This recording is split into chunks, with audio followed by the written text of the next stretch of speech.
Welcome back to PFDAuto. This time, wiring. All right, well, I've been shopping and I got a lot of stuff on the way. Plus, none of this is going to work without any wire. I know we need to do some plumbing still, but I got to purchase that stuff, and the wiring, I knew what I needed. So it's on the way, but until it gets here, we've got some prep work to do. This mess is the old engine harness. I don't need most of this. So we need to figure out what needs chopped out and what we need to keep and splice in. Also, little prep work. I bought all new sensors. Why? Well, because I'm ridiculous. And I didn't want any of the sensors to hold us back once we finally got this done. So I think to start off, what we'll do is replace all of these sensors. I even got some stainless steel hardware to put in there. So let's get started with that. So this is our VTC oil control valve, and it just looks a little beat, and it's got this weird screw. So I figured it's got an O-ring, it's a sensor, let's replace it.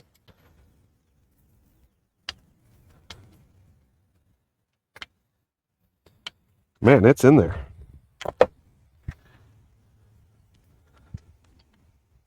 I guess that O-ring was seating pretty good.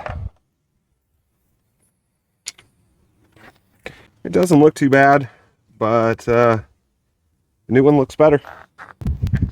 So as you can see, these are identical.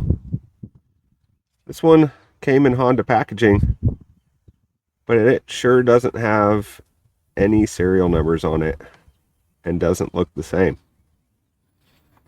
I mean, it's the same shape, but so we'll keep this. We're going to install this one anyways because it's got a brand new gasket and it's brand new, but it might be aftermarket. I was kind of expecting to see this sticker on it. Oh well, let's see if it works.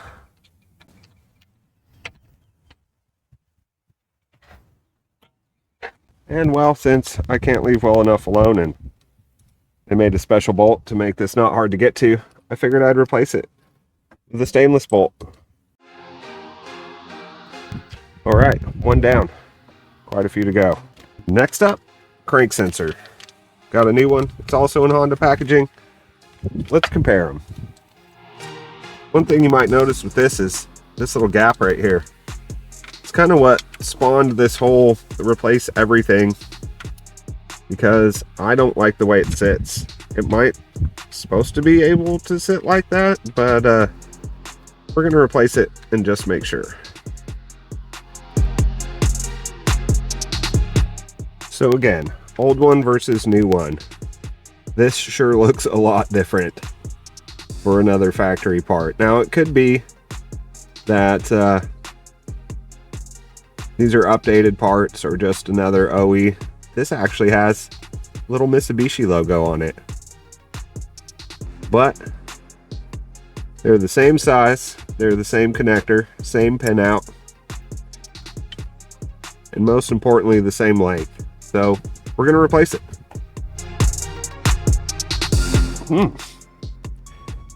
I does not want to go to his home. Maybe a little dab of grease will help. Yeah, slides right in now. And again, like everything else we're going to do today, new hardware. Now, you might notice we're not replacing this yet.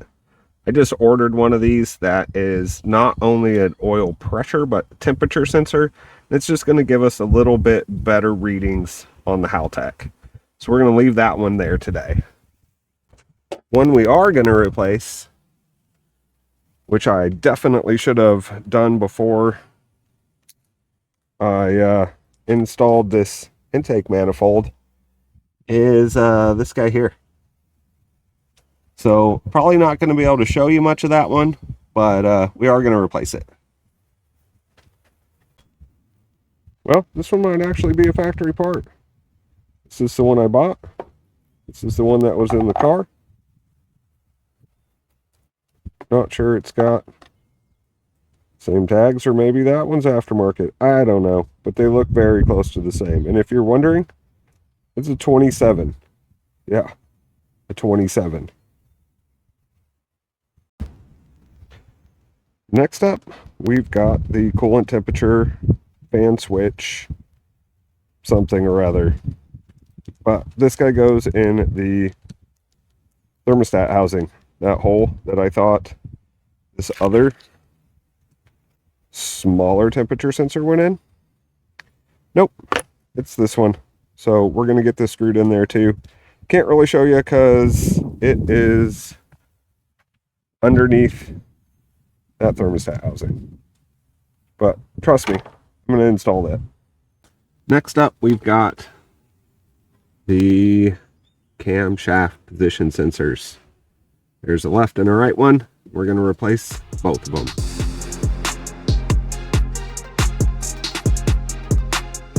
Now, these also look very, very, very similar, but they're not quite the same.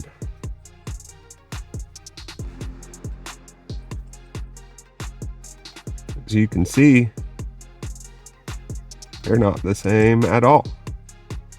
These have an angle, and these ones do not.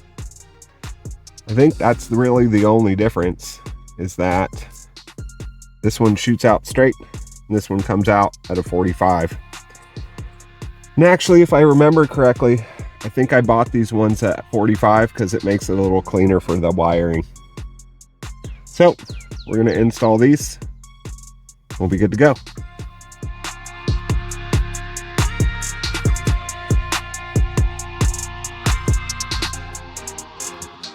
Now we've got this, which is a map sensor, and I'm not sure if we need it, because to be honest, I just looked at a kit that replaces all the sensors and then bought them all.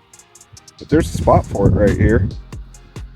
So we're going to install it. We'll run it to the Haltech, and we'll just give the Haltech all the information. Just all of them. I do like the stainless hardware. Hopefully it won't rust like some of this black stuff that I've been using. Well, there you have it. All new sensors for the most part. At least the ones that I had. We'll get the rest a little later, or we won't. Anyways, the ones that are in there, they're neat. Now, this. See if I can't figure out what has to be cut out of it, which I think is most of it. So this loom here, this looks like power for stuff. I'm not quite sure what it plugs into. I'm guessing something inside, because the light switch and stuff is inside. And if I'm correct, these guys here are corner markers, headlights, something. Stack of grounds. But I'm almost positive this is a corner marker and a headlight, which makes me think the other side would have the same thing, corner marker and headlight. The rest of this stuff, what is this? Oh, this is more diagnostic stuff. All trash. All I need out of this is these 4 plugs, I think.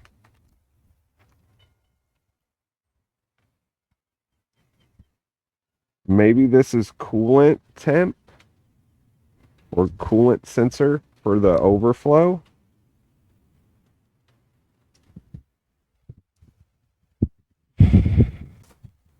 But for now, keep her.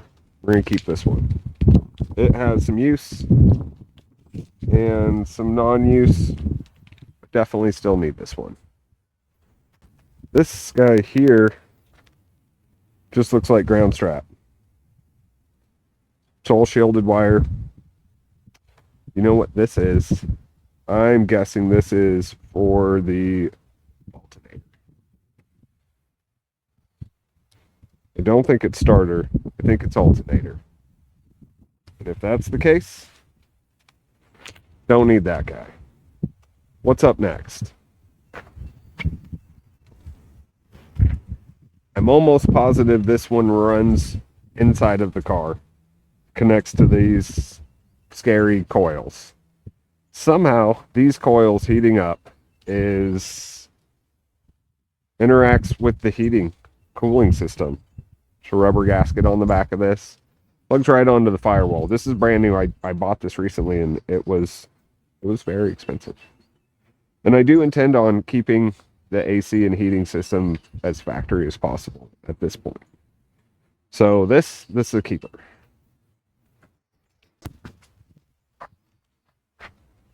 This guy,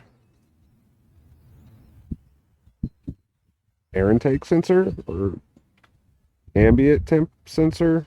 It's some sort of temperature sensor. So also trash.